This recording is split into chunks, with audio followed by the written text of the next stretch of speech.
right, guys, we got Pete Navarro here. We just finished the tournament, the Nintendo Switch tournament. How'd you do, Pete? Tell us what happened. I actually won a Nintendo Switch tournament at the Nintendo Switch tournament at Collectible Exchange today. Okay. And how was that? What were you playing today? I was playing again Labrynth IKEA. Pretty much a few minor changes from what I played at the regionals in LA this past weekend, and so just kind of running it back with the same deck and a lot of changes that I made that kind of actually came impactful at the end. So, okay. Alrighty, that shows the changes that you did, because I know you just recently topped with this at regional, so let's see the differences. So pretty much the same thing. To the regular ladies and one of the original. They're still pretty good. It's pretty much the bread and butter. Some people ask about 3. I still have never needed 3. You can pretty much utilize your resources again and again, so you don't have to play another one. And so I think that's perfectly fine at 2. 3 Ariana.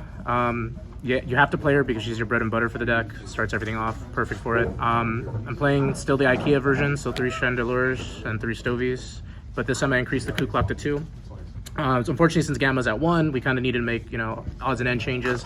So I increased the coup clock, and then another card I increased to 3, and that's actually made a huge difference overall with it. So it's a lot stronger, and having access to the clock is good because in mirror match, you need to constantly rotate all of the furniture, and that's how you get ahead. And I had to play one of my teammates in a mirror match, and we were resolving all 3 of these going into like chain link 6 and 7, and then we both made sure that we were both under Eradicator, and we were both under the field spells getting popped. So we literally were playing who had the most engine at the last time. So this is pretty insane though. So I wouldn't play this without all the furniture engine. It just allows you to play more, and it's pretty fluid during both players' turns. So. Then for hand traps is still the 3 Ash, the 3 Nibiru, and the 1 Ghost Ogre. Ghost Ogre is pretty subpar. It's easy side out. You don't need it. It's basically for if you still have to deal with cash, or if you have to deal with anything that's like the field spells and stuff like that from dealing with Runic, so that matters for that as well.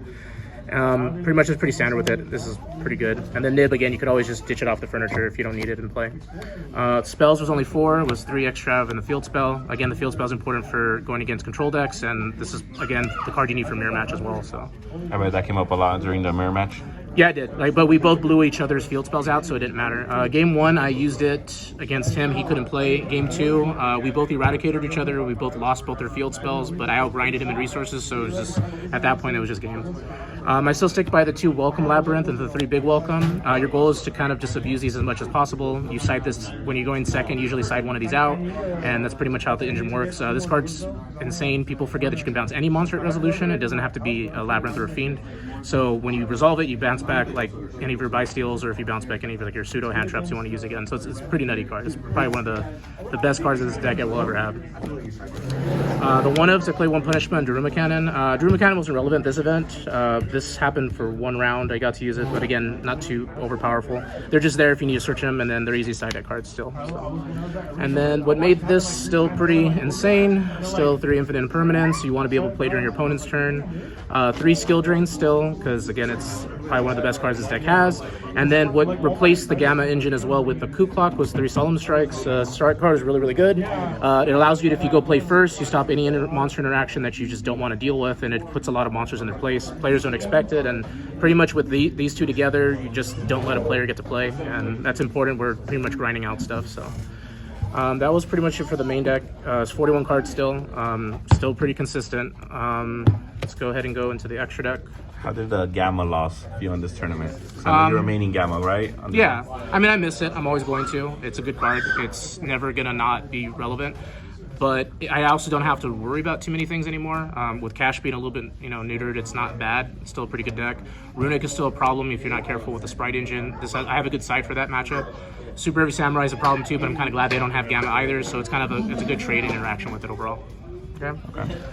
All right, and then 1 Underworld Goddess.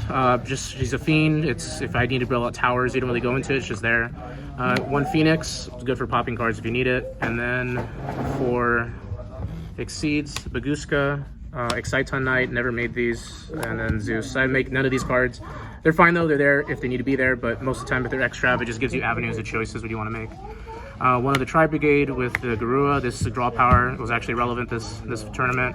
2 Entis. That's pretty standard for what I played last time. And then what was different for this event was I played 3 Mudcracker, and then I still kept the 3 Chaos Angels because Mudcracker is insane. Triggering this to revive this and then remove another card again is just crazy. Using this to revive Lady to use up your resources. The only time this actually just didn't help me was against a Sprite Runic player. He actually used a Buy Steal to banish my target, and that kind of ruined everything. But it was still still a pretty good card. This card just lets you keep going, and it's very unfair. So, and then also being co-linked with Phoenix is pretty relevant, and that happened also in the tournament too. Do you ever consider with the X trap, you only do with one Garura and the one Tri Brigade? Do you ever bump that up? Since I only play one punishment, I've never cared for it. If it happens, it happens. If it doesn't, it doesn't. I don't rely on it, but it's just there to kind of like, you have to kind of weigh your options with the choices you make and what you're setting. And since you have complete control while you're looking at your deck every turn when you resolve Lady, you want to make sure that you can kind of keep that momentum going a lot. So. Okay. And then for the side deck, I changed a lot of it. I took out the majority of the Kaiju engine and the Mudora and replaced it. So I play 2 Gamma Seals now. Just in case of Rise Heart, Towers, Monsters, I feel like it has to be there. There's pretty much no other exceptions. Sky Striker. Yeah, well, yeah, but this is not a bad, like, Sky Striker's not a hard matchup because you pretty much play 3 Bi-Steals and 1 Druis Worm. These cards are insane in the fact that you can bounce them with Big Welcome, and then people get really annoyed by that, and then you just keep kind of fluctuating these again and again. These are also monsters you can turn into Chaos Angel with the level 4, so that's pretty insane. And it's just like, especially against a Drytron player, I like looped 3 in like 2 turns. So I got this, sent this, redid it again, add back again. It's just a super, super crazy card. And then again with Big Welcome, it keeps allowing you to play, and then you just take away the resources. Pretty MVP today too was Retaliating Sea. Again, this replaced my Kaiju engine. So what I did with these is that this is good against Runic Sprite, it's good against Drytron, it's good against Branded, so you make sure that they banish everything. And the most obnoxious thing about this is that if they can't deal with this card, they're losing all the resources, and then when you use Big Welcome at Resolution when you summon a monster out, you bounce this back to your hand, and then you still get to use the full combo, and then a lot of players didn't like that. So, and also if you need to exceed into a Baguska, that's what it's there for as well. Then I played the 1 Call By, it's good when you're going first. And then I played the 1 of Traps, his Dimensional Barrier, Eradicator, and Deck Devi. Both of these are pretty good.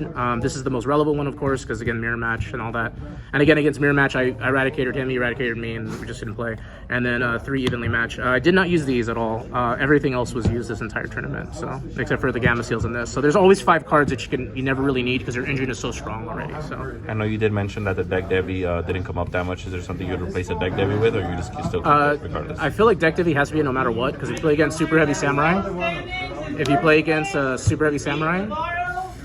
and then if you play against Super Heavy Samurai and you play against Sprite, so you absolutely need it for that. And I would never ever change this out, just because again it's tutorable, and if you need it, it's there.